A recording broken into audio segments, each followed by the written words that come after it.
to dive into the topics of the call. And I thought I had my phone here to have like a timer.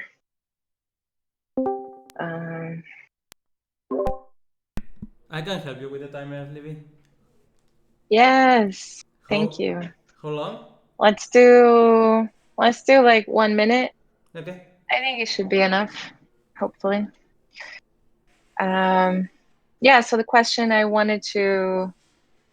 didn't prepare like a very elaborate agenda today because I was finishing to write the proposal. But the question I wanted to ask is, how do you feel with being a leader? I assume that many of us in this community are leaders, and that if we arrive to the positions we are, even to be in this call, is because we have some level of leadership skills, and that we've been navigating communities in a way that bring us to a point that we're questioning things, and that we are self-assigning work, and that we are collaborating with others. And I think endows this relationship of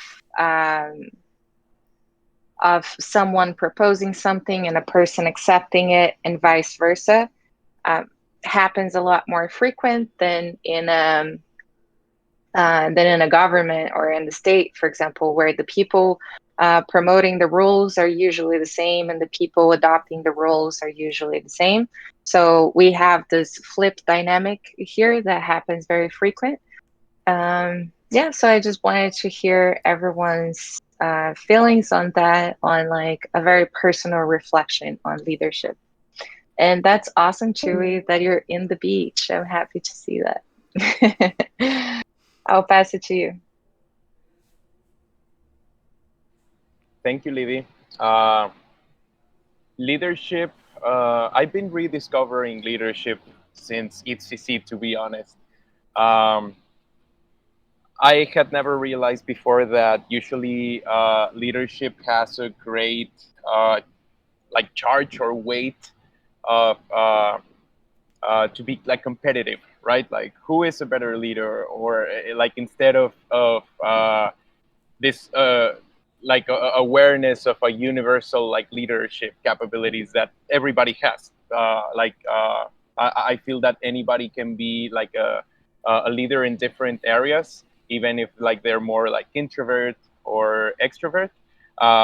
And I've been meditating and reflecting a lot on this, on like there's also sometimes like toxic leadership, right? So yeah, I've been thinking about this, and yeah, I guess like that's how I've been feeling about leadership. I'll pass it to Anne Marie. I'm not ready yet. So if it's okay, I'm going to bounce it to Eduardo and then come back. Thank you, Anne-Marie. Leadership. I don't believe so much in leadership. I believe more of a consensus of guidance, and I think leadership is something that it's constantly evolving and changing. And I think you are a leader. You're a leader as much as the one next to you is also a leader. So I feel that it's a community. I think it's something that gets built and it gets shared. And when it's shared, it's actually when things actually gets moving. So for me, leadership, it's about that. And I do not feel comfortable being on the spotlight, but I do feel comfortable on being a leader if it is asked, and I know that it's a shared common goal towards a common goal. So yeah. I will pass it on to Tam. Hey, so I'd say, I think I've had so many great experiences working with extraordinary leaders and amazing mentors, and working with not great leaders. And really, I see so clearly the difference between great leadership and mediocre leadership. And I would say leadership is so crucial for the success, whether it is self-leading, if you're from a small or like a small group, so leading yourself or leading a small group, even if it's a family or if it's a small group of friends doing the same initiative. And the larger that group gets, the more important leadership is. And I think, I really like the way that the Agile framework describes the Scrum Master as a servant leader. I think one of the key components of leadership is making sure other people shine. Okay, I'm done. I could have gone on. Thanks for stopping me. But I just want to say, maybe if I could just wrap that up, I think great leaders actually bring out the best in others. And that's a sign of great leadership. And I'll pass to Dan. Oh no, I don't even know the question, but I mean, I guess I'm guessing the question, but basically, I relate and I lean towards what Tamara said mostly. I mean, I've been in corporate, I've been in grassroots organizations from the start, activisms, like from making Molotovs all the way to, working with, congressmen and stuff like that.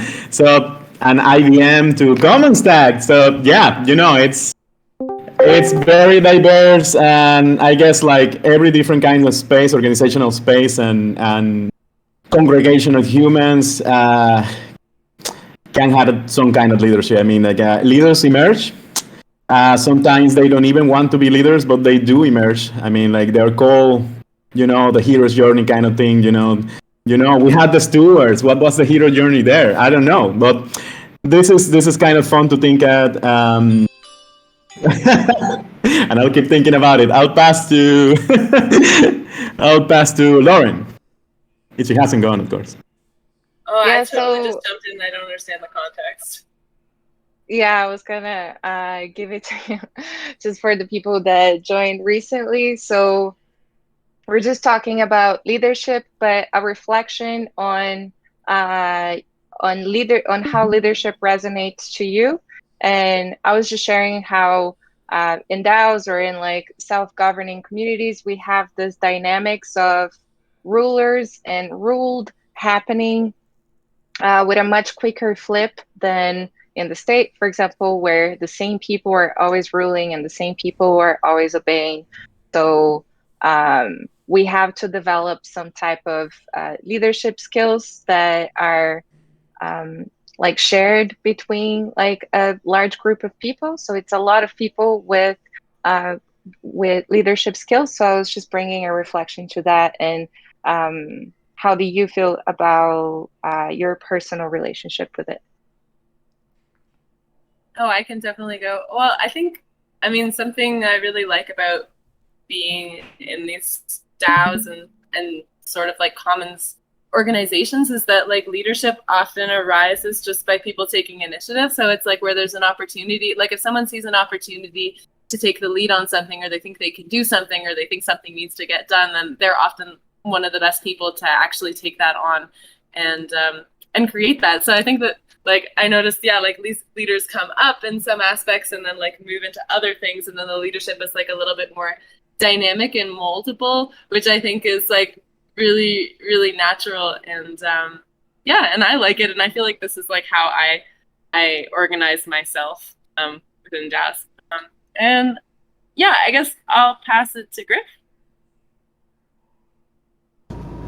Yeah, I would agree. I love the duocracy aspect, and it's I feel like what's nice is leadership is like something that not everyone wants to do, but agency is something that everyone really appreciates, and I feel like that's where that's where a good leader can shine, is by making sure that the people who are actually doing the work have agency to give feedback and feel understood, and that's where DAOs really shine, is by giving individuals that want to participate the agency to do it in the ways that they feel best. And I've been constantly amazed, the stuff that like some people think is really horrible, boring work.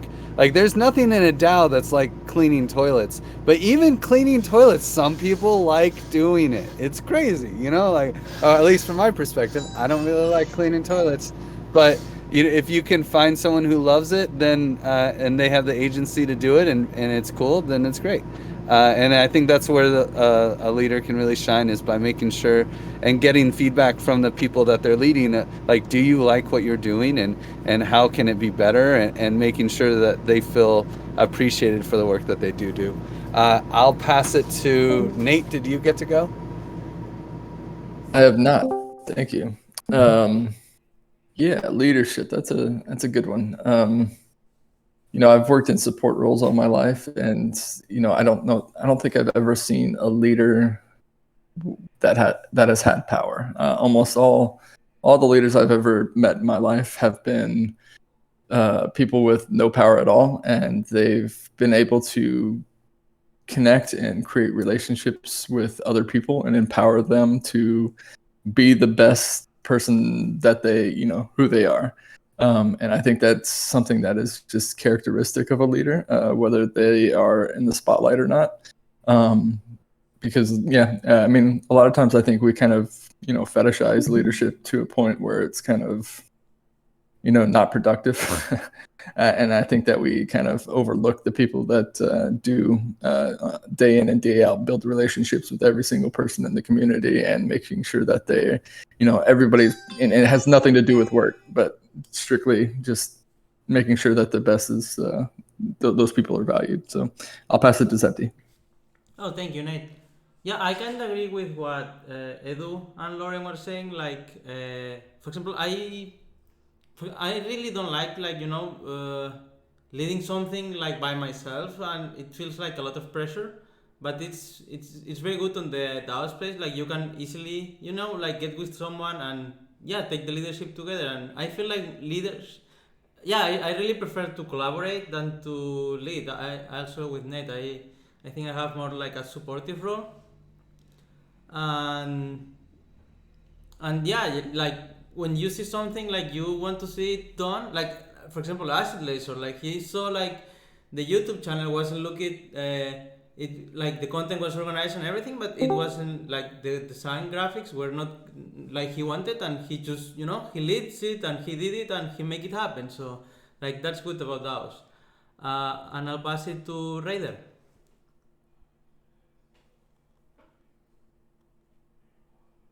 Wow, this has been amazing. Part of me wants to try and summarize everybody's, but I love what Eduardo said about kind of having consent to be a leader, and what Nate said kind of threw me, because I feel like he expressed an opinion that's not like of the dominant that I hear, like seeing people who are in leadership not having power, because I think that confluence is really common, or people see like leadership and power as the same thing. And I think a leader actually has the grace to understand how to empower others and break down their power constantly. And I think that's what, like, how you can have a flow of like empowerment and modeling to make a collaborative group. If anyone becomes too salient in their power, then they like know how to share it amongst everybody, and then we get to continue to be collaborative and not focus all that on one person. Do you feel ready, Anna Marie? Sure. If you're ready, That's great. Thank you. That's beautiful what you said. Really interesting listening to everyone.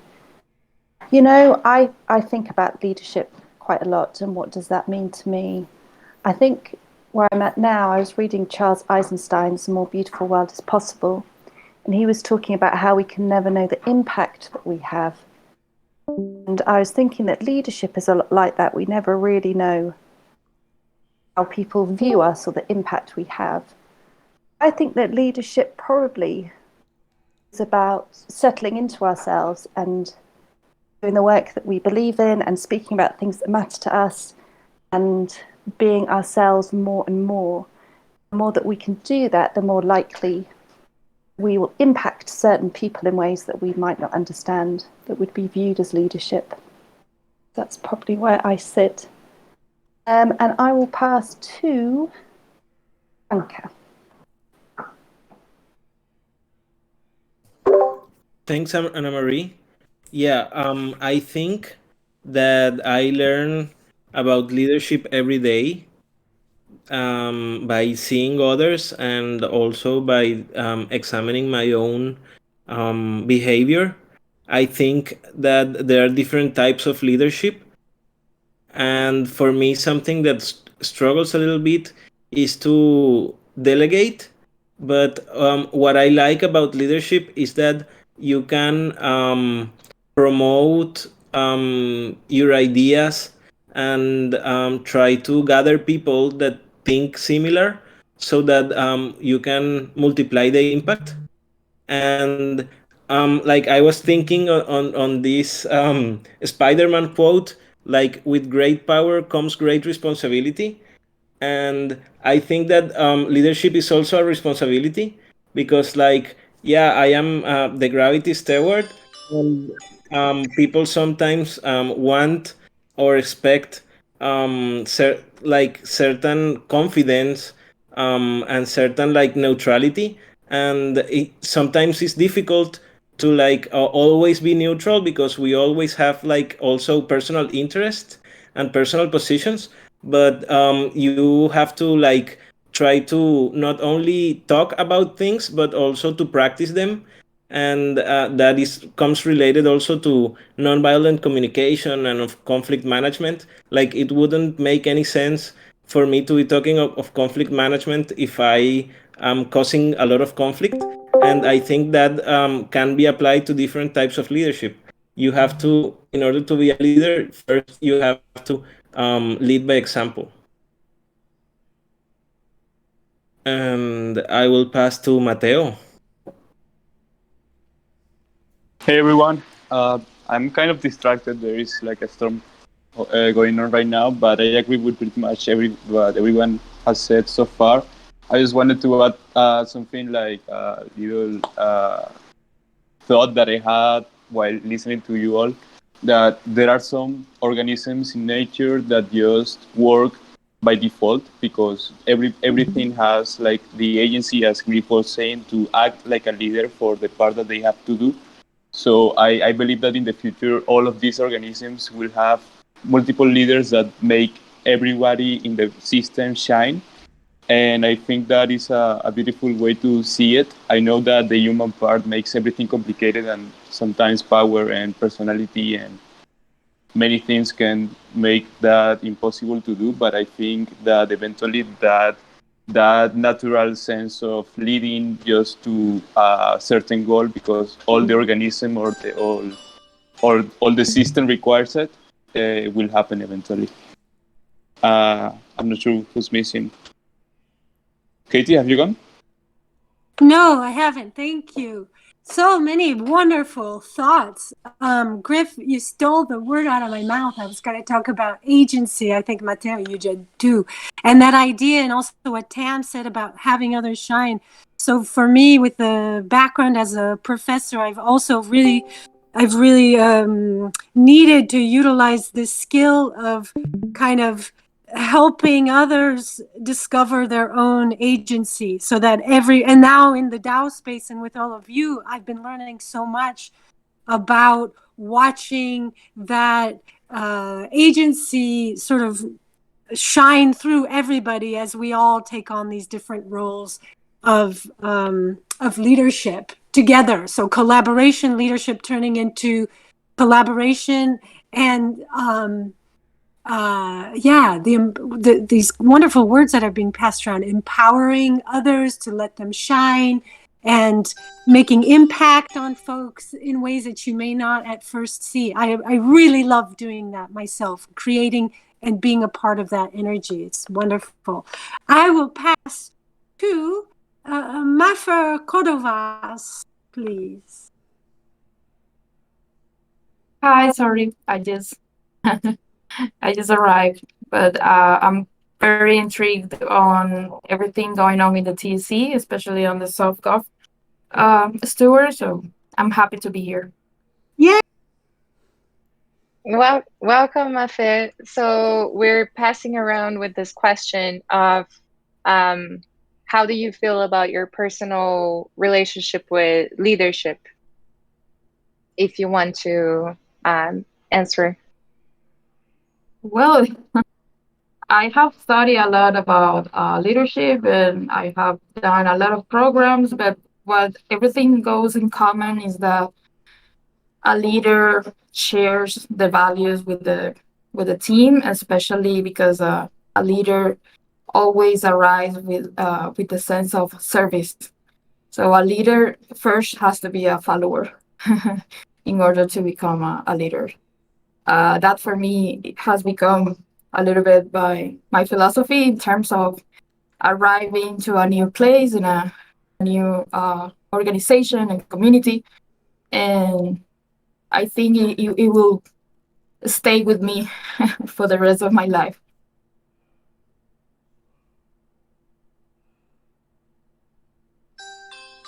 Thank you. So pass to Zero.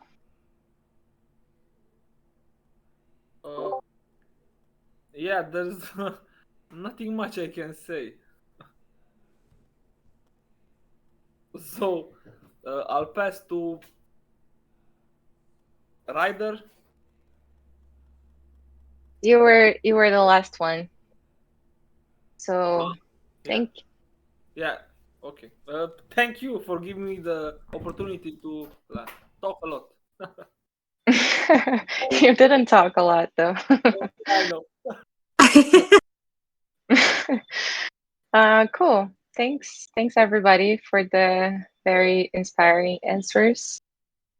And I didn't put down the agenda yet. I just have it in my mind because we are mostly going to share the proposals that have been worked on for us to have a brief moment of sense making. I know how it can be a lot to have like a lot of dense proposals to read through. So I think there are two already up there, and there's two more that Tim and Septimus are working on. So what about we start with the Zap, can you help me on the time of this one too? That we have 5 minutes to discuss each one. Oh. Yeah, definitely. We with Tam were working on. Let me.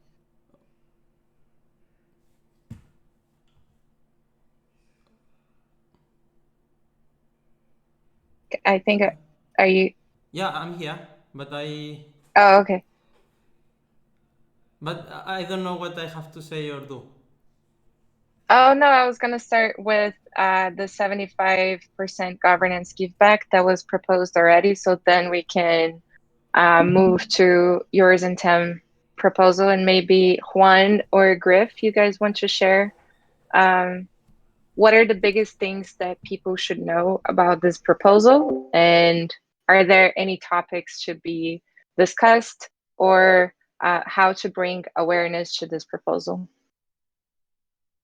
Wonka, do you want to take it? Yeah, for sure. Well, the spirit of this proposal is that we have been trying to make the best reward systems, and it's hard to work and to mix coin voting governance while also having regular payments to develop the tools. So people that were paid for the cultural build of the TEC received a 75% deduction of their monetary rewards in the impact hour distribution, but this proposal tries to be like a retroactive governance give back that gives the 75% governance to the contributors without making any monetary rewards. And this would try to help to return governance to people that worked really hard on the project, and also not double reward them economically. and the vote proposes this vote is to vote yes or no if we are going to have this 75 governance give back. But the technical solution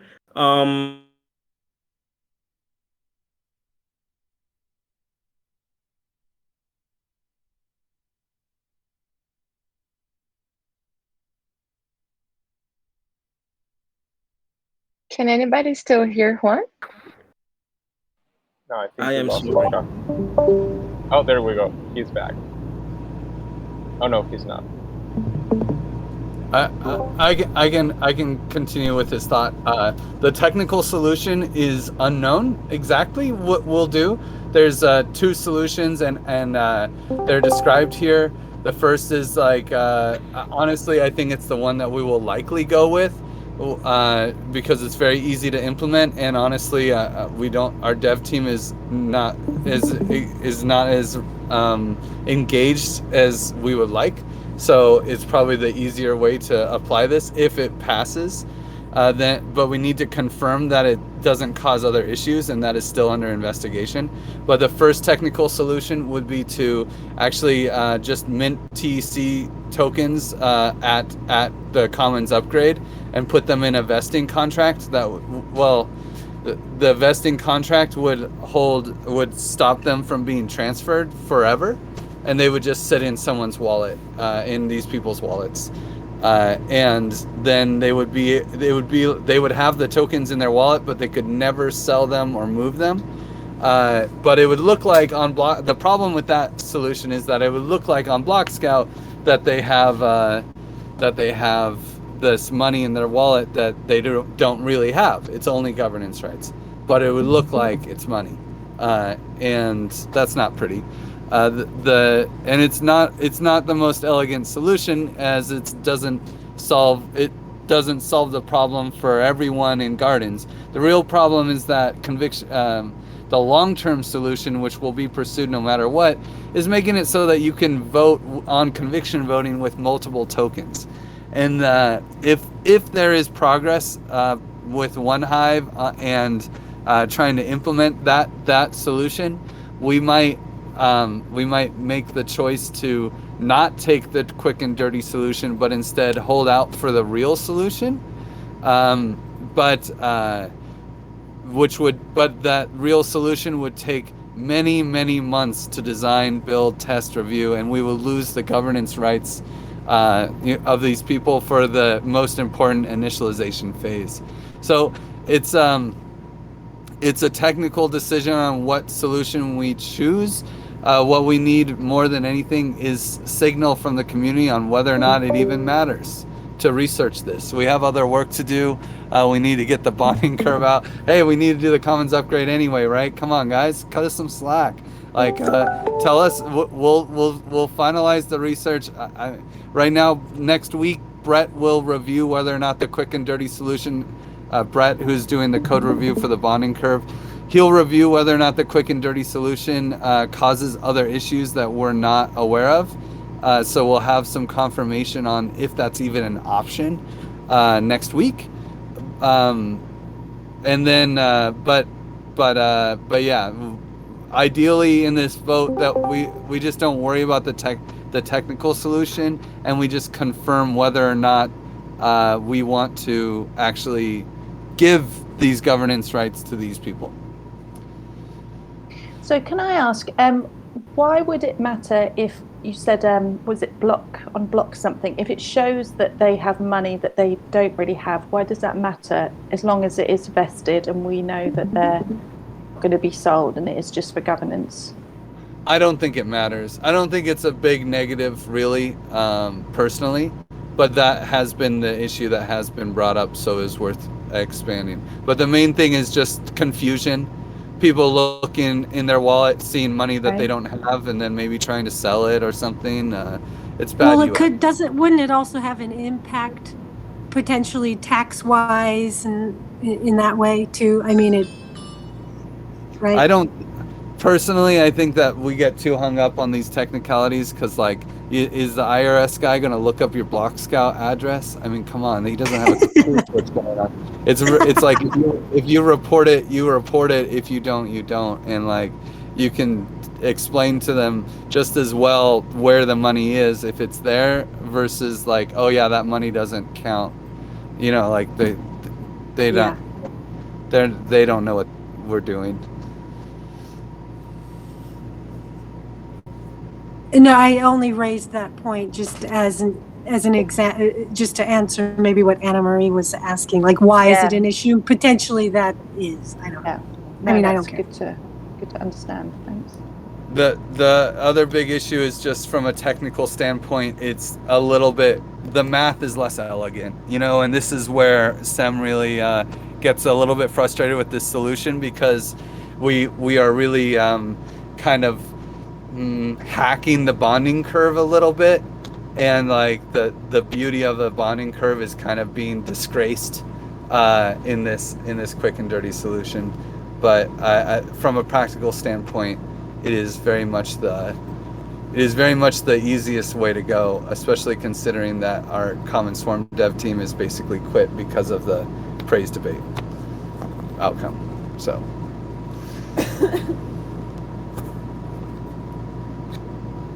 Cool. Thank you, Griffin and Juanca. So it's a matter mostly. Jump in too. Yeah. It sounds like maybe another option is like do the short-term easy solution, and then when a longer-term, more elegant solution is available, migrate to that solution. Perhaps yes. Like a phase 1, 2. I think that's absolutely. If we take the quick and dirty solution, that's absolutely how it would go. We would later upgrade. The real thing is that the quick and dirty solution is not confirmed to be an option. We really need to do some deep code review and make sure that there isn't any problems with having a negative number in the code base somewhere. So, yep. And the other thing I want to say, there's a third technical option, which is, I don't know, like maybe we come up with something better. Like, you know, when we're researching these things, other ideas might come up. So I was gonna say, what do we do with those ideas if we have them? And is it possible to just utilize the virtual supply parameter to actually allocate these types of tokens? So the virtual supply parameter would be to mitigate the effect of allocating these tokens on the bonding curve. It's a technical thing. I don't know that it's worth the time to really dive into it here. But what I will say is that that's exactly the quick and dirty solution. Is that we use the issuance of the token still for voting in conviction voting. It really has to be in their wallet. A token needs to be in their wallet, so the virtual supply doesn't directly solve the problem. What it does is it mitigates the effect of minting the tokens on the bonding curve. If we mint the tokens without manipulating the virtual supply, then the price of the token would change. But if we mint the tokens and manipulate virtual supply at the same time, the bonding curve basically is balanced out. But again, you know, I really think that the technical solution is something that should be decided in a working group context. But the overall scope of whether or not we want to provide governance rights to these 48 people is what is more of a collective decision.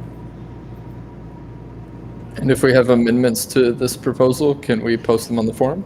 Oh, please, of course. Yeah, okay. This is definitely advice process time.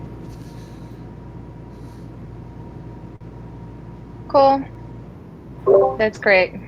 Yeah, sorry, So Wonka, for move taking to- over. Did maybe I want to make sure Wonka has any last words. Yeah, no, I was only saying sorry that my internet connection today has been really bad. But yeah, the aim of this proposal is to improve and to give governance rights back to the people that received payment, but yeah, without affecting the bonding curve, and also without double rewarding in economic ways. It's just to improve the governance rights. Without giving monetary rewards. Yeah, I just want to add, because I don't see it in this in the information in here. The number is actually 85%. So somewhere between 50 and 85% of governance rights were basically deleted from the people who had their impact hours affected. You can see the exact math in that spreadsheet there. If you click that spreadsheet. Yeah. So Zeptimus, for instance, had 3% of his total impact hours deducted because he was only paid for the last month. So it really does vary wildly. Oh no, does it not link to the actual tab? Oh, that's too bad. If you scroll all the way over, there's a 75% tab. I'm so sorry. I thought I linked it to. It worked for me when I clicked it. But this is where the calculation is, and different people had different amounts of deductions in the two outcomes, and what we did is we just totaled up the actual impact hour deductions that were present for each person. And so if you scroll down, if you find Zeptimus, for instance, the relative amount of deductions that he had is very small compared to the total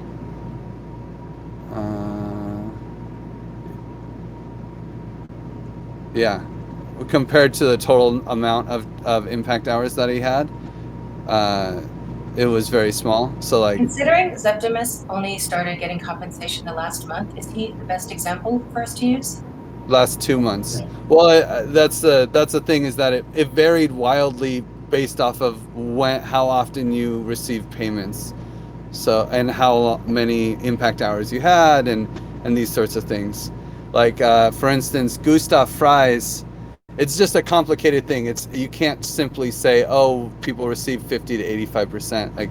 Gustav GF Fries at the bottom actually had more impact hours deducted from the Praise-Mageddon than he did in no intervention. That's just how the math worked out with Praise-Mageddon. I have to be honest, I'm looking at the spreadsheet, but I'm finding it hard to understand. So there were two praise distributions. There was the praise distribution with no intervention, which had very standard deductions, and that's column D. In column E, the Praise-Mageddon deductions are a little less obvious because the way they were calculated was based off of the amount of deductions that you had relative to your total hours earned, and so it's a very different calculation. And then that was scaled to be 40% max. And so basically we just derived what the number of deductions were existed for each distribution, and then multiplied the deductions by 52% for no intervention and by 48% for Praise-Mageddon, and that gave the total deductions that each person experienced. And then because we scaled the actual impact hours numbers so that we could match the 25%, then we had a scaled deductions column in column G, and so that's the actual deductions in impact hour numbers, scaled impact hours, and then the impact hour rate for everybody was actually 48. If you scroll all the way to the right, the numbers there, 48.19 was the value of impact hours in tech. So in J1, you can see the value of impact hours in tech, and so that was multiplied by the scaled deductions to get a tech equivalent of tokens that they would have received had they kept all of their impact hours, and then that was multiplied by 75%. And you can see it pretty clearly what happened here by clicking all of the cells on where the math came from.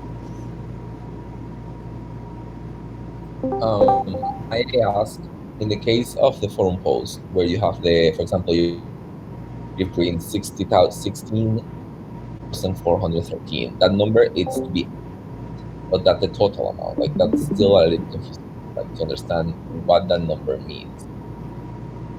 So that would mean that I would be minted 16,000 TEC tokens worth of governance rights. I wouldn't be able to sell those tokens. I would get no money for it, but it would be like, in my wallet, I would have this much extra governance power when I vote on things. So those tokens would be solid. It's not like a percentage of the total vote, but it's these number of tokens. For reference, there are a little over 2 million tokens, and this would mint about 9% of that total supply. However, that is the minimum total supply that will be out, and then when we launch, more TEC tokens will be minted by the bonding curve, so that will get diluted further as more people join the TEC, especially during the token freeze. So, but effectively, these governance rights are displayed by the number of tokens. If that's okay, I think we should move forward from this proposal, and then if there are more questions, they can be asked in the forum post, and we can continue the conversation there, because there's still other 3 proposals to go. Zaptimus and Tam, did you guys have the chance to work in the proposal, or you need more time? Yeah, actually today we were thinking on it. We have one of them ready almost to go, but then for the buying into the bonding curve, we were chatting with Tam, and initially we were writing it about, for the reward system, but then also Tam raises like, oh, maybe we can also do other good things with that money, like Angela was talking about venture capitalism. I don't know which one should I start, or do you wanna take it, Tam, or how do we do that? Oh, you share screen. Yeah, go ahead. Yeah, why don't you present the last? Which? Finish, Tam. You want to present the lost keys? Okay. Yeah. Basically, so some people lost their keys or they want to change them, and as a human-centered community, we would like to support them, especially the ones that lost their key, and we would propose to the DAO to burn the tokens on the addresses that are lost or wanted to be changed, and instantly mint them on the new address. And and that could be done in one transaction, together with paying back the tollgate fee, thanks to EVM CRISPR. And the idea would be like, me and Tam, if someone wants to get their addresses changed, or they lost their address, they would contact me or Tam, and then we would create a sheet with all the addresses that we will send to Dan, Griff, probably Tam too. And and then when after this process, we would have like all the addresses, and then the addresses that are posted on the forum post are the ones that are going to go on the Hatch DAO. And actually, we were talking, thanks, Tam. We were also like, when the addresses, for example, like especially the ones that are lost, we also should do the same thing for the CSTK, but that's something that Common Stack will take care. And we wanted to get to this call especially for some feedback on the dates. Like ideally we will post it today, to get some advice process on the forum, and then we didn't concrete, but I would like to get the snapshot vote maybe next week. And the Hatch DAO proposal with Tam we're thinking 15 September, but we would like to hear also, like especially for the Params crew, like how would that affect like other members, like especially the ones that do not got the keys to their TC experience? How would that affect like the date? And yeah, maybe I'll pass it to Mitch to answer that, or Griff. Is that a params or a common swarm issue? I'm not sure if I understand. I mean, like the people who lost their keys, are they going to be able to participate in the? I mean, the common spray probably will take longer. I mean, yeah, just asking if the date is fine. It's by September 15th. The deadline is a fine deadline, but it's also maybe they will rage quit and I don't know. Like it's not the only, but they'll be able to. They should be able to. If they get it by September 15th, there will not be a negative effect of. You're breaking up a lot. You're breaking up a little bit. What I thought I heard is the September 15th date doesn't have any negative consequences for the people who lost and or have requested address changes. Is that correct? That is correct. I'm so sorry. I stepped away from my Starbucks Wi-Fi too far. But yeah, that is correct. Okay. The thinking in extending the date a little bit was that if we're only 10 days away from the close of the hatch, and I understand 4 or 5 people might have made this request already, that maybe it's not the end of these requests, and we can sort of have a call to say, if you want, now's your chance to change your address. Noting that, you know, people in the future might still make these change requests, but we'll give some sort of grace period to collect all of the addresses and do it in one shot. Are there any inherent risks with burning and reminting tech tokens? I mean, the only risk I see is like, you know, if something bad happened from the human side, but you know, if we trust the community and the community tell you to go to this address, to this other, it's just one transaction. It shouldn't have any problem technically.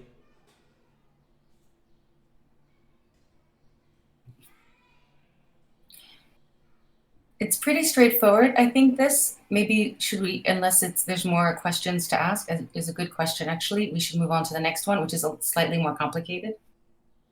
Yeah, we should, because we are running low on time too. You want to take this on, Tom? Yeah. The second one, there's a lot in here already, but I think we should maybe take a step back and question whether we want to do this. And I'll explain what it is in a minute. And then what are the possible uses we could use these TEC tokens for. The idea is that at the first fraction of a millisecond of the initialization of the bonding curve, we have the possibility of front-running the bots, so to speak, and being able to acquire TEC tokens for the DAO at the lowest possible cost, the cost that we've set the initial price at. Hopefully, it's the lowest price that, it should be the lowest price with which the DAO can acquire our own tokens. The idea is that this is an opportunity for us to acquire TEC tokens that we could use for several purposes. The funding the reward DAO, which is the DAO that distributes TEC tokens for praise and source cred, is one possible option, perhaps also the most straightforward and compelling. Some other options are some sort of token swap, a DAO to DAO partnership, which may be feasible, and perhaps there's people on this call or in our ecosystem that have some ideas around that. And the third option is strategic venture partners, who may be advantageous to help the TEC with their promotion and backing. And maybe there are some other ideas that the community have. So I'm thinking that the first step I don't think we're ready to propose anything. I think we're ready to sort of solicit information and ideas from the community for how we could use these tokens. And then we can make a decision on whether it's a compelling enough case for us to do it. The technical feasibility, I'm assuming, is like a slam dunk. So I would look to Griff on that. But I'm assuming the technical feasibility is like, this is simple, easy to do. There's no tax, no additional effort on the Commons Swarm team. But maybe I'd like confirmation that that's actually true. Yeah, that's true. It's very easy. It's like it would basically, if this vote passes, then it will need to be adjusted as part of for params as well, where we'd have to decide how much money we want to pull out, and then we would actually have it. And then we would have to, like, when we're designing the bonding curve and conviction voting allocations, we would take that part out, right? So that's one adjustment that we'd make. And then for the common swarm on technical feasibility, it would just be one extra line in the commons upgrade, where we buy that number of tokens as the first buy after the bonding curve has been filled. It would be like, oh yeah, put money in the bonding curve. Oh yeah, issue this tokens to us, and it's just like an extra line.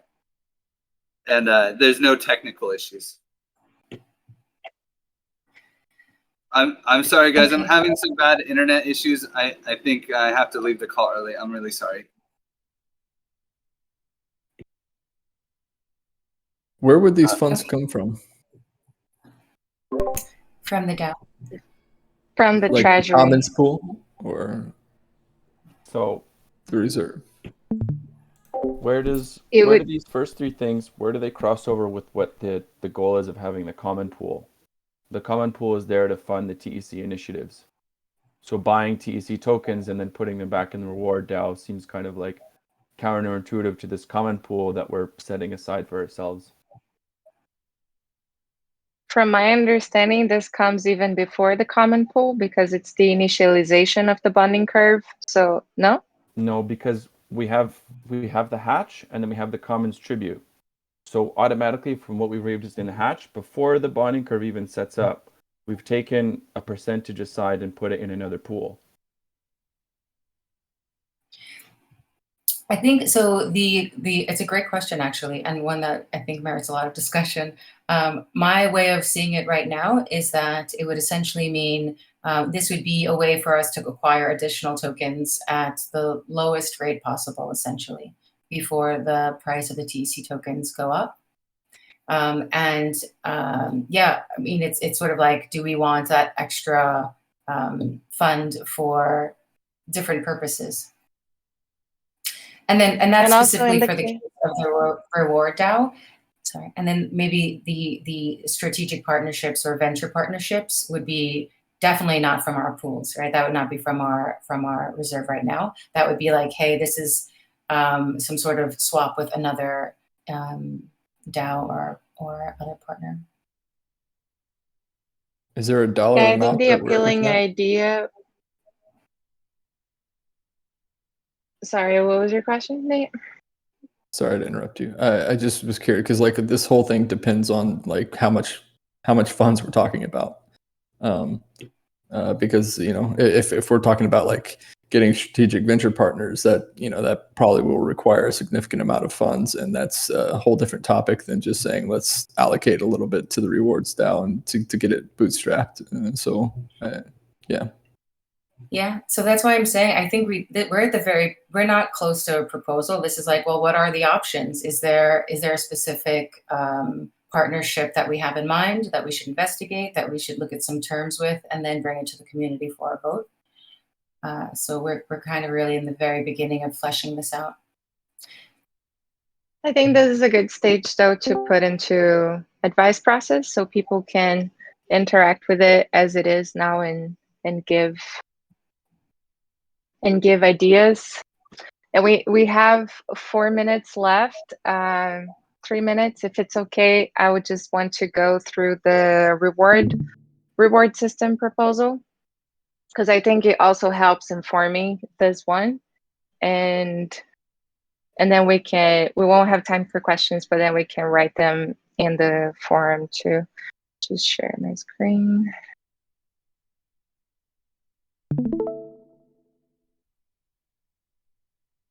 I think this affects everyone. So I put here that especially the stewards, because people who have been mostly dedicated to the praise process so far.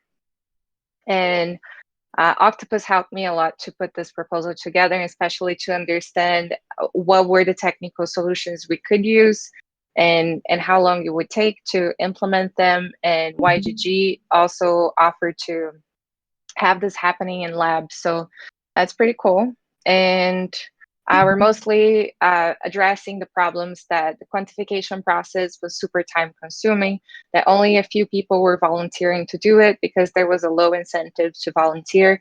The data set was dirty, and the data analysis only took so long because we were looking into a year of data and a year of dirty data. So there was all that process to clean the data, to analyze all of it, and it was the very first analysis, so we were still understanding the metrics, and this is a topic that is not very discussed in the crypto space, and that's why we're having a reward system research group in the governance, and a lot of that will inform the TEC moving forward, but that will take a while, so we need some solutions for now. Just the minimum viable solution we can have. So we're proposing to have a quantification process that works async, and to have one short meeting to chat about questions and reflections of the async process after it happens. So it would be like a 30-minute meeting instead of a 3-hour meeting.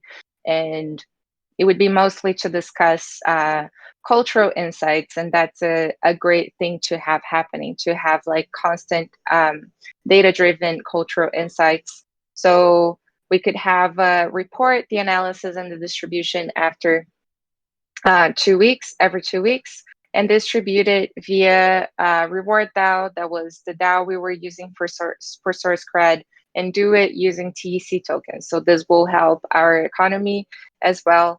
And then we would be able to limit praise to tasks that are rewarded by SourceCred, and also implement Alexandra, that is the bot developed by Johan and LTF that records time spent in calls. So we wouldn't have to praise people for coming to calls. And then there are all the details. I see we're on the top of the hour. It was, again, very short time to discuss all of these difficult things. But I will just keep explaining for until the end of the proposal. If anyone has to leave, feel free to leave, and thank you for coming.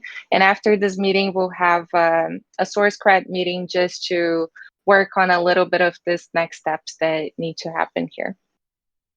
So the details are that we'll take the CVS files that we already have and then put them in Python. And then there's all of the technical work of making the spreadsheets work in separate ways and to be automated. So it's automated that it randomly gives the people that were down to do the quantification. So they receive separate sheets of data that are smaller than the ones we used to have before. And multiple people will still have the same data sheet, because we still need that average coming from 2 or 3 people instead of just one person deciding the value of one praise. So that will mean that we'll have more people quantifying praise. So we're thinking around 10 to 15 people to be the quantifiers. And this is a role that can be compensated by the commons. So compensation amount should be discussed, but it can be part of a reward proposal that needs to be templated so it's easy to be sent often. And it can be sent to the DAO like maybe every 2 or 3 months. And in this proposal is the amount for all the rewards to be distributed, and also for paying the quantifiers. So then I'm making it interoperable with SourceCred and Alexandra. Alexandra is the call bot. So SourceCred captures GitHub and Discourse contributions right now. We can always change that. Praise captures like a whole bunch of subjective and objective contributions, and Alexandra captures the time spent in calls. So if we had an integration of these 3 tools, the things that would come to praise would be very reduced, and this would need a cultural guideline and training, but it would be super valuable because it would make the praise even more specific and specific to subjective contributions. And I think this is a very special characteristic of the praise tool. So yeah, and then the rewards distribution. Every 2 or 3 months, this proposal would be submitted, and we would use this DAO that we used for the first distribution of source cred. And in this DAO, we can have a committee. It's kind of like a multi-sig, so it's not that many people in there. And we have a source cred committee. We could transform this into a reward system committee, and then these people will have a few roles. So one of them will have to submit the proposal to the TEC, and then something that we need to discuss is TEC only has the power to hold 1 token now, so it only holds RepDex DAI. So we would have to change that for TEC tokens if we want to have this economic model coming from the reward systems, which I think is very beneficial because it empowers people in with governance power as well. So we would need 1 person to swap the RepDex DAI for TEC tokens. This is, of course, a trust role, but since we would have that happening in small batches, even if something horrible happens, it wouldn't be like a great loss for the TEC, and we are all like a trust-based community. So it would still need the approval of the DAO, and this person would be delegated and known for who they are. And it would work similar as a proposal that someone submits to the DAO and just get that money into their wallet. So yeah, that is mostly what is being proposed. And then just a summary of the values we'll provide to the community is a continuous stream of funding to all TEC collaborators. Quantifiers would work on their own schedule and finish by a predetermined time. That would be less social influence of quantifiers on each other. So people would do that async, and that will bring a better result. They wouldn't be so influenced by each other. The analysis would be instant and frequent. So in the technical part that I didn't get so much into it, we would have an automation of the analysis happening every quantification process. So we would have this data-driven cultural insights constantly available, and that is super helpful for us, especially being a token engineering community. And then the tool interoperability would be tested, and rewards would bring movement to the token economy. So this will be worked on by the labs and SoftGov and the LTF team, and we're optimistically thinking about 6 weeks, and hopefully this will work out. So if anyone has thoughts. I have many thoughts, and I'm excited for the source cred meeting after this. Thank you for getting through it, Livy. Because I'm assuming the meeting does it end at 11 technically? Yeah, it technically ended. Soft 11. Okay. If anyone needs to leave, yeah. That's fine. I was just checking because it's my first time. So I just, there was a lot, and I don't have it in front of me. I only have yours, so I can't scroll. I'd love to look at it more deeply. But the quantifiers, that I believe quantifiers were for the whole system, as far as like having more than 1 person's eyes on praise, but also maybe something to do with source credit allocations as well. And if it does, my question is, do they also look retroactively? Because what we've noticed is that a cred historian would be a really great role. And so I wonder if quantifier is a parallel of that. And if so, I want to add the like, yes, they should do things, proactively, but then also sometimes we look back and we go, oh, that thing that got all that cred actually was way more tremendous than we thought it was going to be. So people can have, those cred historians can add cred or subtract cred if something went just like so horrible that it was like, wow, that was like a toxic moment and we didn't know it yet. Or so I hope that that's coming through. But it's something we haven't been able to see deployed in our community. But it's something I definitely want to that I want to praise. Yeah, that's a really cool concept of somehow like retroactive compensation or deduction. And maybe that's something for us to look into the research group that comes after, because it feels like another point of complexity, but it's really cool.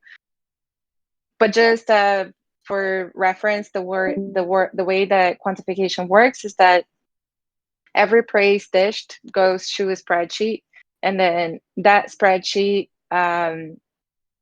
goes through this quantification process. So quantifiers come in and they all give an objective value to a subjective praise.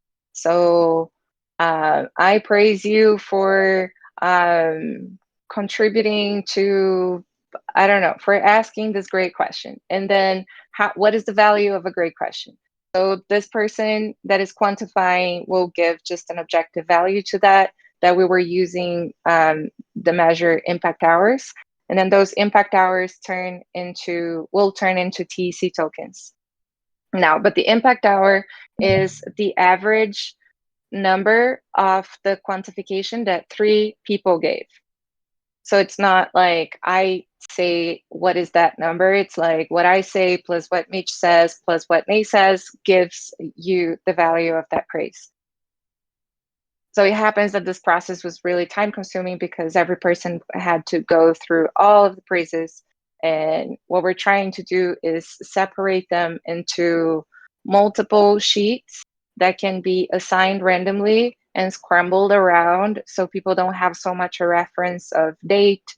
And we're thinking also to take out the name of who did something, or to have more of like just the thing per se. Yeah, so that just for understanding how that worked. Thank you.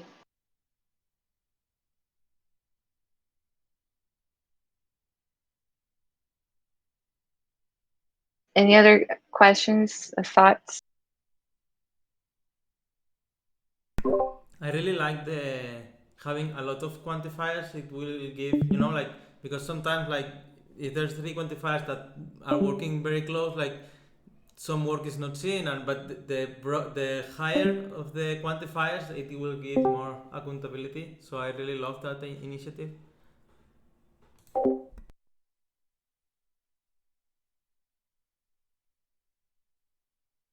Yeah, and please, everybody, comment in the forum if you have questions. It will help us a lot to have like more perspective. It was not so easy to put up this proposal because it felt like there's so many pieces and maybe it's confusing. But yeah, any suggestions to simplify are also great.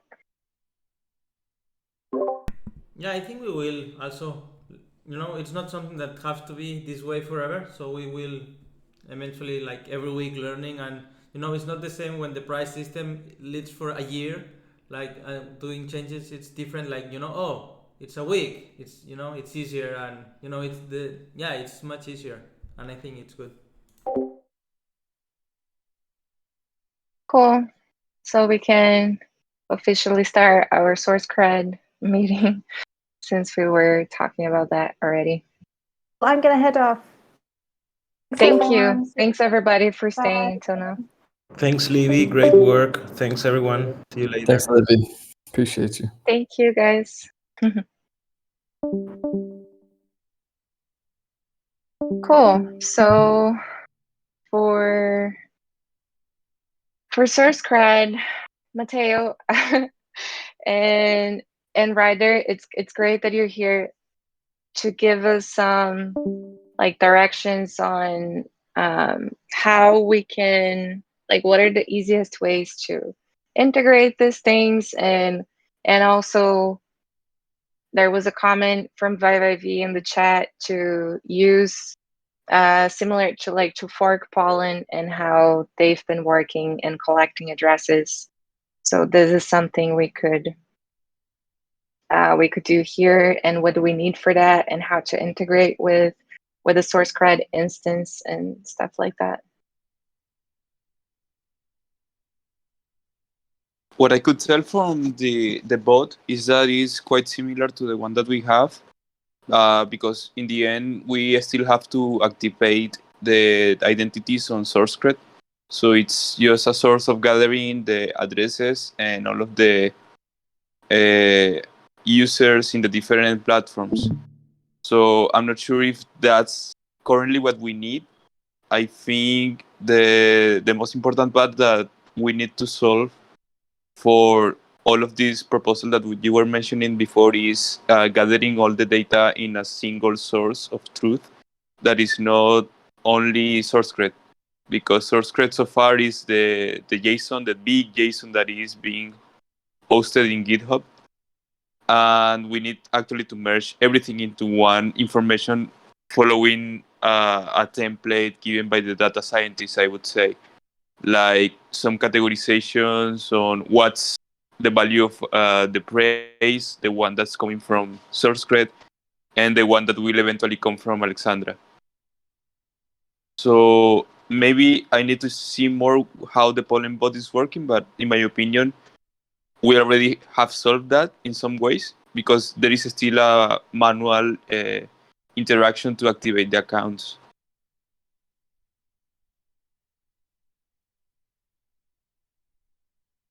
So, hi Mateo, I'm Ryder. Hey. I want to see if I understand. It sounds like you were talking on several different levels. Like you were talking, and some things that you said I might not have necessarily understood completely. But I heard, like, to me the databases and the pollen bots is just like, you know, automating admin work that needs to be done, like merging and activating accounts and opting people in for grain and those types of things. But then you're also talking about, something's clicking for me. But then we're also talking about integrating like Praise and Alexandra contributor evaluations as well. And there's like no bot for that, right? Sorry. Yeah, it's like, so we either need to but that's two different things, right? There's like the admin of just like identities and opt-ins, and then there's the admin that doesn't exist yet on how to integrate the valuation systems, right? Yeah. Okay, cool. Great. I just wanted to play that Sorry, out. I merged both problems, but I was trying to say that the bot that ViViV brought up is actually the thing that we already use. It's not their bot, but we have something like that, merging all of the users from Discourse, and GitHub. Nice. And I the do real that by problem, hand, so. Yeah. But the real problem is to actually get all of the information into one data set that I think is going to be the main asset that the data scientists in the working group will need to make all of this happen eventually. When you say all, you also mean Praise and Alexandra? Is that what you mean by all? Yeah. Praise, Okay. Alexandra, and of course SourceCred. Mateo, when you say we, are you talking about tech, or are you talking about a different community that you're a part of? TC. Okay, of cool. course, yeah. Just checking. Livy, did you have something? Yeah, I feel like I'm still confused about the practical steps that need to happen. Like, do we already, how is this going to look? Is going to be like a chat on Discord that people will be led to, and then they put their addresses? That sounds like a Mateo question. Yeah. Oh, you're not sure. Okay, so there's like a lot of there's a lot of agenda items that we're talking about, and so I want to choose one. So is your question, Livy, related to how the bots will work? Or is like... Yeah, what do we need for them to be working like right now? Like why are they not working right now? What do we need, and what is the best one to choose, you know? I'm just going to tell a little bit of story to just like ground me in this and like what I can offer. I am from SourceCred. We're tiny and we do things by hand. And also we did this for Maker as well. We put out a Google form and we said, do you want your grain, which is like an arbitrary, you know, placeholder thing. Do you want your grain to be dye? Do you want to opt into this process that we're doing? Do you want to opt into this experiment? What's your ETH address? It will be public, blah, blah, blah, blah. And so we did all that by hand, and we went to our own little database, and we went into our SourceCred, and we like clicked all the things and opt everybody in. So, and then we do distributions, but we do it all manually, right? And there's advantages to that because you can really see the gaming from the beginning if somebody's trying to do something sketchy, right? OneHive has all of that automated. I have not done that process. I posted all of the bots that they use for that entire workflow in SourceCred today. I mean, in your SourceCred channel today. So I am starting to work with this. So I work with like a server of like a couple hundred people, and I'm jumping to pick up a ball that somebody dropped in a server with over 10,000 people. And I'm like, oh shit, I gotta set up these bots. But I'm also like, it's also a lot because picking up a drop ball is very different than doing your own project. So there's a lot involved in that. I'm not like a bot person. So I'm like, I can't answer your questions. Hernando can probably answer your questions. I passed on what he had publicly mentioned, copy and pasted it to my DMs, that he's available for questions. So if people want to dive into these bots or do something together, we could even use this time for that if somebody wanted to do that and share their screen, and we can see how to set them up together. When I jumped into the how-to really quick, it looked pretty simple. I just wasn't ready to do it for this large instance that I'm working with because we're negotiating other things right now. So I don't see anything stopping you from starting to set these bots up. But I have a question. I thought that the bot was only for gathering the data. You can also alter the SourceCred JSON from the bot? Pollen and the OneHive guys have those automated already? I think you should read the READMEs and the bots to see what they do, because there'll be more information than I. And since I'm not a developer and I'm barely learning IT, I'm like, do they change the JSON? I don't know. Okay. No worries. I'm more of a UI person. Got it. Okay, that's great. And then, okay, so this is one thing that seems to be solved. Mateo, do you feel comfortable taking that on?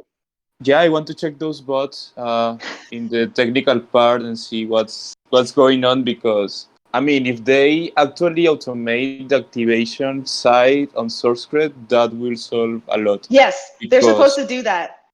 Yeah, like yeah. I asked him, like he gave me, I copy and pasted what he sent me, and I was like, wait, Hernando, are you telling me that all of this gets automated? And he's like, yeah. And it was all up until distributions. Mateo, are you planning on working on this today, or is there a way we could sync on it and I could watch you? I was, but there was a storm happening right now, and I am out of electricity, so I don't have my computer working. So can I DM you maybe in case it's easy for us to sync on this? Yeah, of course, do it. Oh, that would be amazing. Okay. So yeah, I want to totally check on that. So let's say our first step is to automate our process even more, because I think that's our first goal of these next steps for SourceCred, no, Livy? Or what do you think? Yeah, I think so. That is definitely a next step. And then depending on how this proposal evolves, because we don't know if there's going to be, I mean, I think this will pass because nobody else, I don't think nobody else would propose something, but that can happen. So the next thing would be finding out a way for using that bot to collect also the addresses from Praise and Alexandra, if we end up making all of them interoperable. Yeah, and that comes the second part that I merged when I first talk. That is finding a centralized way of gathering all of this data that eventually the data scientists will need, and they need it standardized, so we don't send them dirty data coming from all of these sources. So I think that should be a dashboard or some application that is external to all of them, just to gather the information. I'm not sure if OneHive is working on something like that. Yeah. Definitely ask Hernando if you want to know about like new forks or playing around with stuff. I do want to ask, when you say the data scientists, are you talking about MZ and the MetaGov folks? YGG and the guys on the working group that want. Oh, you're talking about TEC. There's so much sharing of servers. So you're not talking about MetaGov. No, I'm talking about the guys that I know. But okay, you're talking about the guys you know. Sure. Yeah, Go ahead. we will. So there's another initiative that is the governance, and we're working that there. So I'll be spinning a research group there that will kick off on the 10th. Yes, that is you told me about starting that with the panel starting with that the panel. I told you. Yeah. Mm-hmm. And then Eugene, that is from MetaGov, it's also with us, and there are other people involved in other ways, and we'll probably be getting inputs from Zargam too, and from other people. But that will be, and then Octopus, I don't know if you know him, but he's an amazing data scientist that has been helping us, and he will be a mentor there. So we'll have a different process that will be longer and more detailed, that probably will give inputs to this like in the future.